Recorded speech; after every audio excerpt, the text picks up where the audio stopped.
Welcome back to another episode of the Chirp Kings podcast. I will let you guys know this is going to be a quick one today. Lance has his last basketball game to make it to tonight. The tree connection. He's 5'7", bro. He ain't doing nothing out there on the court. We're just out there having fun. I'll play some tough defense. I will do that. God, I wish I I'll would have hustle. came to a few games this season and clipped it up so I could put a montage out of your rec league highlights on our. Well, you didn't miss much because my career high or my season high in points this season is 3, I think. So we played 7 regular season games. We went 0-7. Oh God. And I think I scored 6 or 9 points over the course of the 7 games. Like I hit 2 or 3 threes. That was it. Hey, you got some steals though. I know you do. I got a couple steals. I got a few rebounds. My game high in rebounds was like 5, I think. So I was actually crashing the boards a little bit. Okay. Not too many assists, not too many points, but I tell all the guys on the team, I suck. So if I'm not going to score, I'll help y'all on the back end with some defense. Hustle, baby. I will hustle. I have a scab right here on my elbow. I have a part of my tattoo cut out now from. I've seen the war wounds. Oh yeah, those are me. That's me crashing on the hardwood, trying to dive for the ball, call timeout, like get us a possession. Like I'll get out there and get it done. Now, Oh my goodness. tonight is our playoff game. Everybody makes the playoffs. Like there's 16 teams in the league, so they do it like one March Madness region. Yeah. So we're playing the 2 seed tonight. Oh God. But we've already played them this year before, so we kind of know how it works. We got some extra subs now.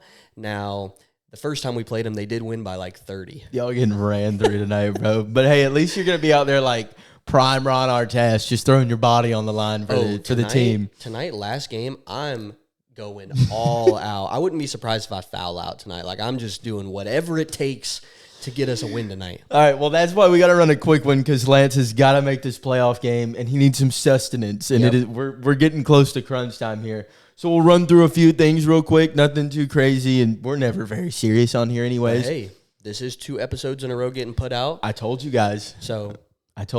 We are on it. This is the year of the podcast, 2026, the year of the podcast. So this will go out.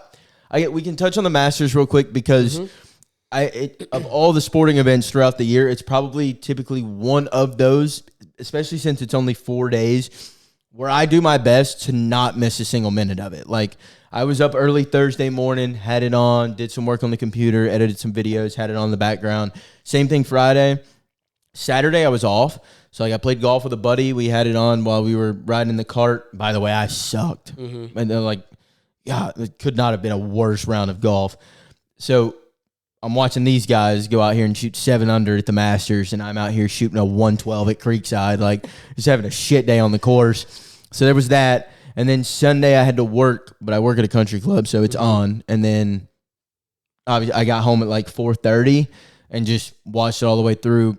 I thought it was very entertaining. I thought it was too. You know, I was a little worried after Friday that it was already going ahead, getting ready to wrap up. Like, Rory's up by 6 strokes. He's got 2 more rounds to improve on his score. He had birdied like 5 or 6 of his yeah. last 9 holes on Friday. It was the largest 36-hole lead in Masters history. No one had ever seen this before. So the fact that he was already 12 under through 2 days, like, oh, Rory might, put belt to Augusta National this year and shoot like a 20 under. Like it was entirely possible that he went out and won by 10 strokes at the Masters, which I mean is ridiculous. But thankfully, he didn't play very well on Saturday. I think he shot 1 over. Yeah, he shot 1 over. He shot a 73 on Saturday. And moving day was phenomenal. Saturday was probably my favorite round of the tournament. Just like Cameron Young coming out to Cameron Young coming out to play, Justin Rose having a good round. All of a sudden, here comes Scotty out of nowhere shooting a 65 on Saturday. Yep, and some of those guys coming back into the mix made it a real interesting Sunday. I thought Sunday was good, but the only thing was on the second 9. Nobody made a push. No one could hit that shot that really gave them some momentum to get back into it. Rory didn't really have to do a whole lot. Well, okay, so the pressure was on the front 9. Yeah. the pressure was on because he lost that lead. He was down by 1. Well, he dropped all the way down to 9 under after like 3 holes. Like he's 2 over on the day already, and it's like, oh shit. But then he kind of bounces back through 11 or 12, and then Rose, Young, Scotty did all he could, and that putt was we were so close to a Rory Scotty Masters playoff. That would have fed generations of families. I guess the one thing I will say about this tournament this year is a lot of good golf was played this year. I don't feel like enough respect has been given to Rory for winning back-to-back Masters. Like, I saw so many comments everywhere that, like, Augusta rewards lucky players. Rory got lucky. It's like, there is nothing lucky about firing a 65 on Friday at Augusta. And I don't agree with that either, because at a course as difficult as Augusta National, it's hard to get lucky. Well, it's also one of those things where, like, it's a 4-day tournament. You play 72 holes. You play 4 rounds of golf. It is designed so that if you do get lucky on 1 or 2 shots, on 1 or 2 holes, you've got 70 other holes that are going to balance it out. At the end of 72 holes at Augusta National, you cannot look at the guy in first place and say that he got lucky. You, like, if you're Cameron Young or if you're Justin Rose, you can't look at Rory and say he got lucky. You have to look at yourself and be like, oh, I didn't make a shot here. I didn't capitalize. I missed a putt here. Like, I didn't birdie that hole. None of those guys capitalized. Nope. I mean, Rory ended up, out of all those guys that were right there, like, making a true push, Rory was the only one who shot an under par round. I mean, like, Cameron Young was 1 over on the day. Rose was... I think Rose was like 2 under on the day. Okay, maybe let me take that back. Maybe that was a horrendous take. But he was the only one who really went out and got it from those that started up there. Like, Scotty was at 7 under. He shot 4 under. Like, it was a great Sunday at the Masters, but he hadn't done enough on Thursday and Friday to put himself in that conversation. Now just imagine one of those days he shoots up 3 under. Right, like he shoots up. And look at how differently we're looking at this tournament. Exactly, but that's why these tournaments are 4 days. Like, because then you see guys like Jason Day and Shane Lowry who had great 3 days going to Masters Sunday. Shane Lowry shoots a 78 or a 79. Jason Day shoots a 76. Tommy Fleetwood drops. Like, you know what was so surprising to me? On Sunday, I was at work watching it. It was very slow, so I got the luxury of watching most of the round. I'm like, where is Patrick Reed on the leaderboard? He was nowhere to be. I thought he withdrew from the tournament because he had played so bad. Because they did some of the extended leaderboard, like tied 13th, tied 15th. I was like, oh my, he was 9 under on Friday. Where did he withdrew? He got hurt or something? Or well, that's what happens when you play live golf. You play 54 hole exhibition tournaments. So when you get to these high leverage, high pressure, toughest pin locations, everybody's watching you on Sunday rounds, you don't play that. None of these guys play that except for the 4 times a year where they can compete in majors with the top dogs in golf. And you see it with guys like Rahm. When's the last time Rahm's name has been mentioned as a true contender in a major? I was getting ready to bring that up. Rahm and DeChambeau. I feel bad for those guys because I wanted to see them play well. I was honestly rooting for Bryson a little bit more than Rahm. I just wanted to see both of them compete. Well, I have a hot take, I guess, if you're ready for it, since we are talking about Bryson. Bryson will never win the Masters. Never. His game isn't built to win the Masters. He doesn't have the finesse that it requires to win at that course, and he can't brute force his way through it with 400-yard drives all the time.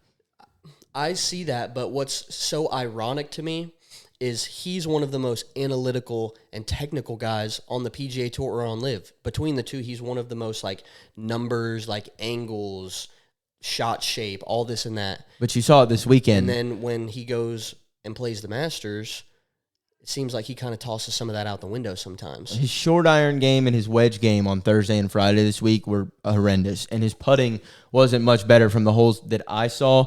I just don't think it's something that's going to be in the cards for them. And I love Bryson, but personally, I don't think that is going to be the major that ends up being his.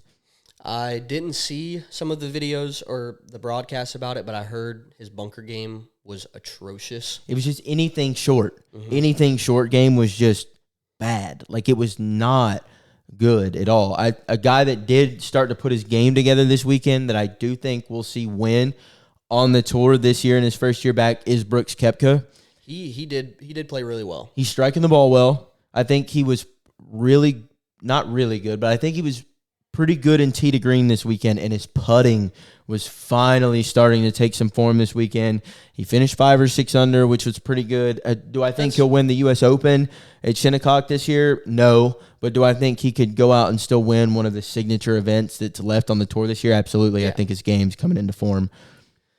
So, yeah, that was the Masters. Props to Rory. I'm not really a huge fan of the guy, but...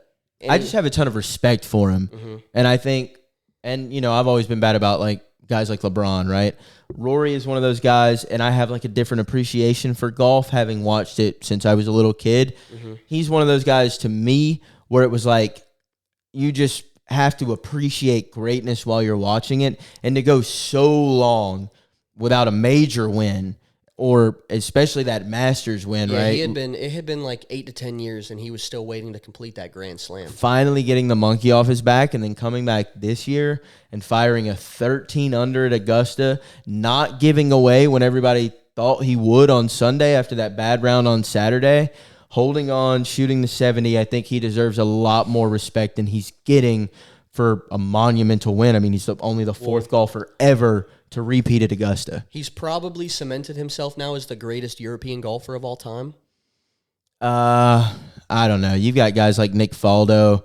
I probably wouldn't put Sergio up in that conversation. You'd have to show me the list. But, I mean, you've got some guys out there. If he's not won yet, he's probably number 2. He's definitely up Faldo, there. Like you were talking about. Yeah, I mean, I'd have to go back and look, because I don't remember where some of the old dogs, too, are from. Like, it's like Tom Watson or Gary. Like, one of them is like Canadian or French or something. So I'd have to look.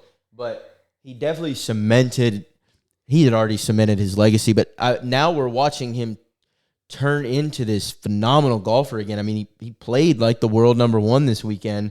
And, I mean, he's got a chance to now continue to add to that legacy and maybe go for, you know, a second run at a career Grand Slam. I think I think some of his best golf is still in front of him now that he's playing so loose. Yeah, he has no pressure. He has no pressure really, he doesn't have any pressure in life right now. None. Like, career, you've already cemented your legacy. You've done pretty much everything there is to do in the game of golf. Except just win more, but he's completed he's gotten all his achievements. He's done the Grand Slam. He's won back-to-back Masters. He's won a Ryder Cup. I think he's won a President's Cup. Like, he has done all the things. So I'm interested to see what him just playing loose and free turns into. One of the guys that he, you know, gave a handshake to on his way down to turn in his scorecard is like, congratulations on your second, Rory. You're going to win 5 of them now. And honestly, I would not be surprised if Rory wins 5, 6, 7 more majors before he calls it a career, at least on the regular tour. I mean, he could end up turning this into another generational run, especially having that monkey off his back now. I think we're in for some really good golf from him. Last point I'll touch on before we move over to something else, like, since the emergence of LIV, like, obviously those guys can still come back and play some events now. Like, they've kind of eased up on the requirements, on the restrictions and everything. Even then, on the PGA Tour, you don't have a lot of competition right now, in my opinion. Like, you have good players, like Scotty is your competition right now, and then you have like the world number 3 Cameron Young. You have Tommy Fleetwood on his best days. You have Tommy Fleetwood. You Justin have Rose for some of the bigger tournaments. But then you have guys like Jordan Spieth, Justin Thomas, Colin Morikawa. Like, there's not a lot of dogs on the PGA Tour right now that I think are, like, coming for these spots. I guess the problem is, though, is, like, you look at LIV and you're like, well, Bryson or Rahm. And it's like every time we get a chance to watch these guys, the only 2 guys who have consistently showed up in majors since joining LIV are Brooks and Bryson. Mm-hmm. Patrick Reed has his moments, but we see what he does on Sundays. Rahm has been atrocious. Phil Mickelson's old and garbage. Sergio Garcia snapped his driver across a cooler this weekend because he was playing so damn bad. Dustin Johnson's been irrelevant DJ for sucks. 5 or 6 years. When's the last time you heard about Joaquin Neiman or Cameron Smith?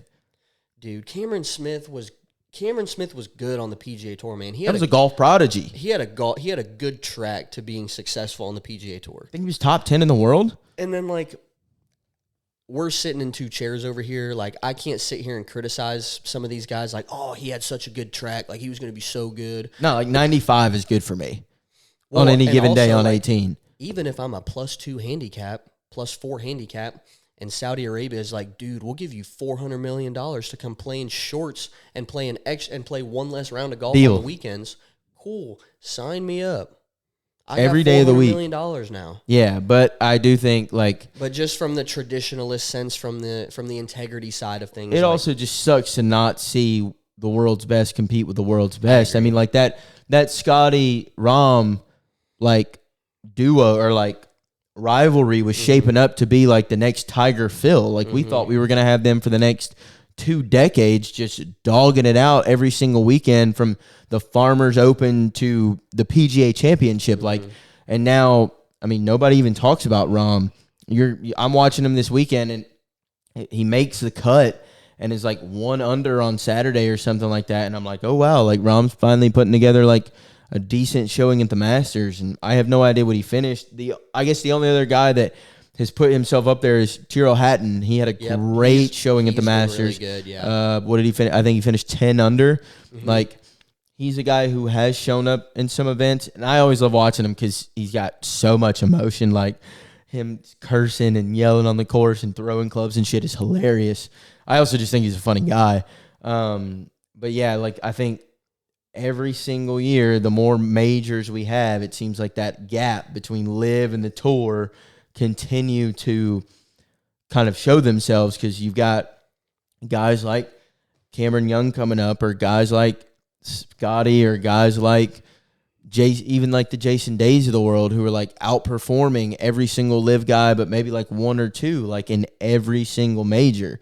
So I would like to see some of those guys come back to the Tour, but it's what kind of Rahm would we get at this point if he was back playing? Is he going to get back to a top 10 in world golf rankings, or is he going to be a top 40 guy? Yeah, is he going to be a guy who, the biggest achievements in his career, left to come are 54 whole exhibition matches for LIV? Is that the bet? Is that what we have left of guys like John Rahm and Joaquin Niemann and Cameron Smith? Is that all that they have left to give to us? I don't know, but it kind of seems like it's heading in that direction. And it kind of sucks, but only time will tell. We got a couple more majors, but we'll move off of golf because that was longer than I thought of talking about it, and we do have to kind of speed it up. So basketball, the playoffs are coming up. I don't have a whole lot to say other than go Hawks. I was about to say the first round does start this upcoming weekend.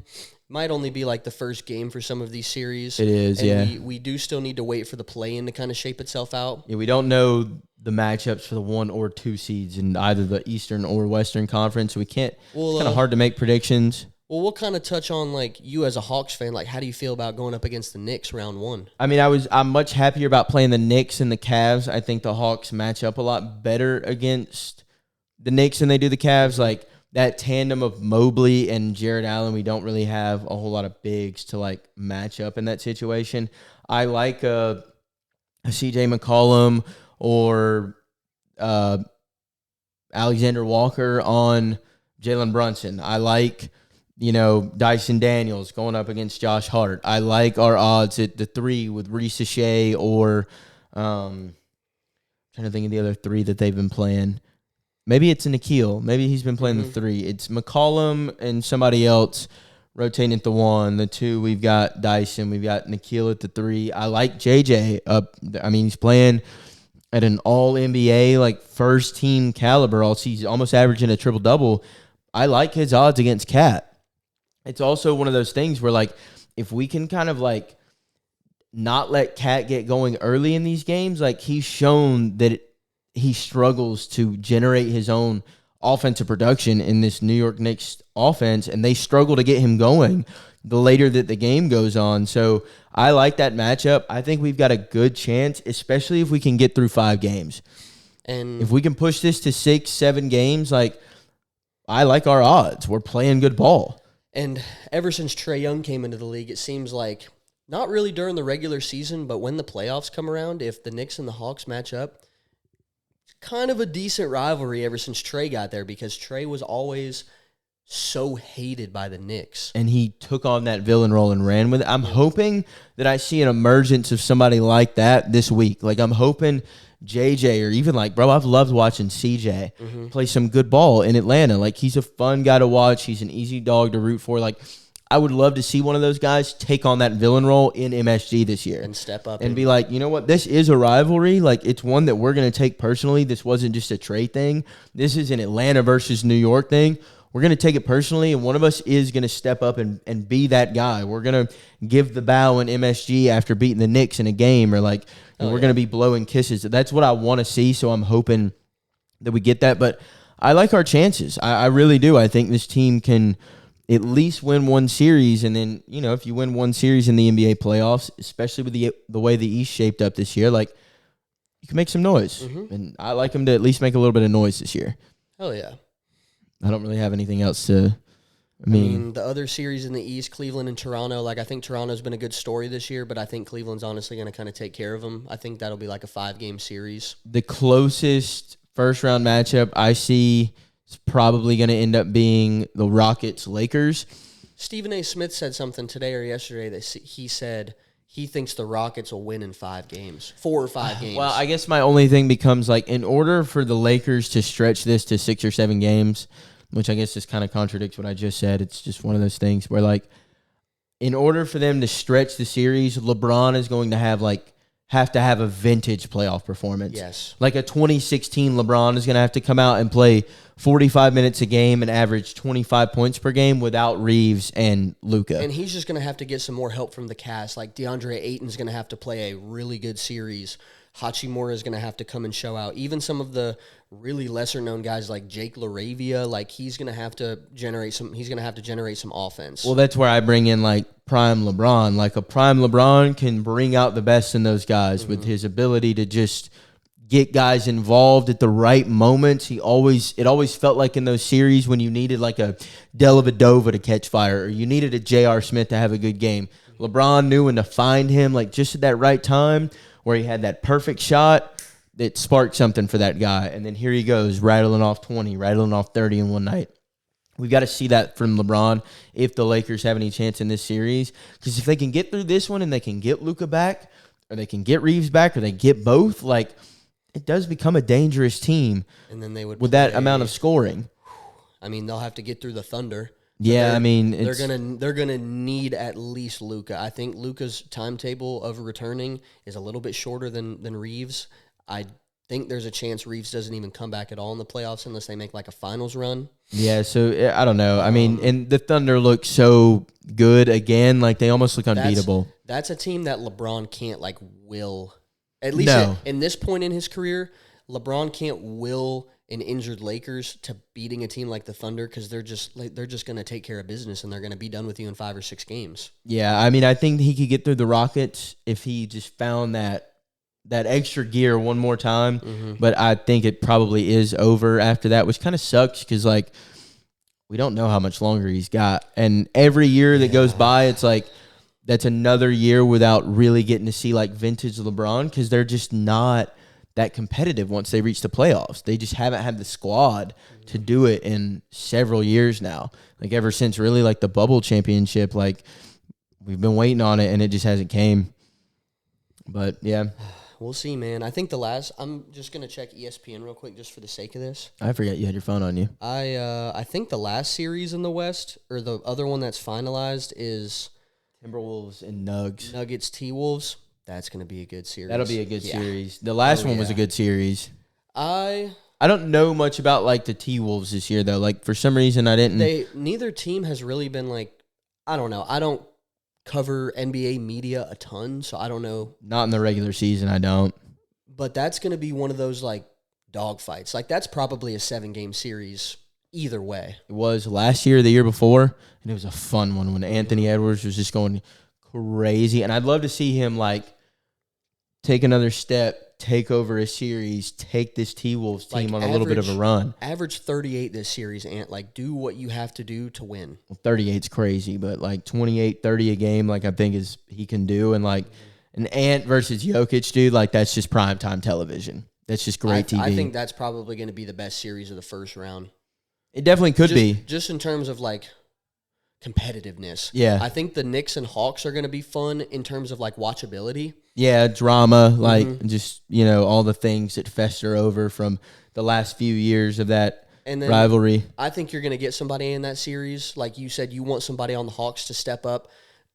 I think you could get like a Nickeil Alexander-Walker averaging like 27 in the series and being that guy. Yeah, I mean, he's averaging over 20 and a half right now, up from 9.9 points per game last year. Like, he is the league's most improved player, and he's been, especially since Trey got traded, he has been on an absolute tear. Like, I mean, JJ is the star on that team, but, like, Nall has stepped up and, like, really been a dog. I'm excited because, like, Atlanta doesn't get to cheer for basketball a lot, like, especially since, like, this last decade, since, like, the Millsap, Corver, Teague days, like, we haven't had a ton to root for. We had the Eastern Conference Finals run, but it felt like every year, like, yeah, we'll make the playoffs or the play-in, but we're not really going to be competitive. This squad feels competitive. Like, it feels like it has the ability to, like, make a little bit of noise. The organization has finally started to kind of turn the corner. Yeah. They finally...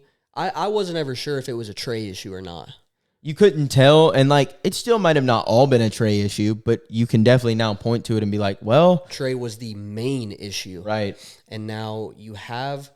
other than CJ, you have a really young team that is super dynamic and I feel like pretty easy to build around because you have a stretch two in Dyson Daniels. You have a scorer in Alexander Walker. And then you've got a well-rounded, well-polished, like could be, if he repeats this type of play next year, is a top 10 player in the league, and Jalen Johnson at a very important position in today's NBA and the power forward. You're still trying to develop Ricochet a little bit. I mean, but he's still young. You still need to just turned 21. You still give him some time. We'll see what he can do. Okongwu has been good. He's a good depth piece. If you could get a bigger, maybe more like dominant, aggressive in the paint center, you would take that too. And then at some point, you'll have to replace CJ at the one. You'll have to get... But the way he's playing, like... with the team, like, style, in my opinion, you don't need to go get, like, a Trey. You can get away with a facilitator at the one, like a Marcus Smart type of guy. Yeah, or like at this point in his career, like a Darius Garland, like a pass-first kind of guy. But he can still get you, like, 22 a night. Yeah, if you need it, but you don't really need it right now. Like... you're just like one or two pieces away from really being like a top contender in the East, and you've got a pretty inexpensive for the talent you've got roster. I mean, JJ's your highest paid player, and we got him on a 4-year, $120 million deal, I think. Like, he's your all-star, and you're only paying him $30 million. Like, in today's NBA, that being your highest paid guy is like 100%. Absurd. Like, that's absurd. Now you've got big money to go out and spend on a guy. You've got a lot of capital to make some more moves in the offseason. And you're not in a spot where, like, you need to use that capital to move heaven and earth to go get, like, a Giannis. Like, you can go spend good money on a good center and not have to, like, move heaven and earth to get it. Worry about getting into these aprons of the luxury tax. Like, yeah, and just, like, I mean, you got a good draft pick this upcoming year as well. You probably have a top 5 pick. Because we're getting the Pelicans pick this upcoming year, I'm pretty sure. Yep. That was protected, too, and they're garbage. And we're ass this year. So now you have the opportunity to draft a guy like Cameron Boozer, like Darius Acuff, like... Dude, Acuff Jr. in the ATL, bro, would go great. And the city's been... Like, I love hoops. Like, I grew up watching the Hawks. I loved watching the Hawks growing up. But they felt so, like, stagnant and, like, so middle of the road for so long. Just, like, unwilling to improve the team like, they were unwilling to spend enough money to improve the team. An annual 8 seed with maybe the ability to, like, make it out of the play-in and maybe win one series, maybe get an upset. But, like, start to feel like we're moving in that direction where, like, you can talk about being an Atlanta fan and like include the Hawks in that again. Like, hey, I'm not just a Braves and Falcons fan. Like, I am a Hawks fan, and I have been. Like, I watch them every year, especially once we get to the playoffs. Like, this year feels different. It's like, oh, okay, like I got a squad that like I can watch in this series and like have hope that they're gonna win. Like, not just watch it to watch. Exactly. So like that's exciting. But we got to get you to your game. I was about to ask. Oh God, yeah, we got to go. Okay, Braves, the only team in the MLB that haven't lost a series yet. I mean, we're coming for the World Series. What can I say? Right here, baby. And we're not even healthy. All heart, all grit. They're dogs. So yeah, I'm gonna go play my hardest in my basketball game tonight. Wish me luck. Hopefully, bro drops 30 tonight, right on their head. Dude, if I drop 30, I'm head top. I am getting so plastered tonight. I don't care that it's a Monday night. Please call me. I'm going to downtown Atlanta, and I'm not coming back. All right, make sure you give me a call. Y'all make sure that you share this with at least one person if you enjoyed the episode. And next week's will be better. This was just a short week. We just wanted to get something out to y'all. I told you guys I'm getting one out every single week the rest of the year, and I will be doing so. I don't care if it's me by myself. We will see you guys next week. Peace.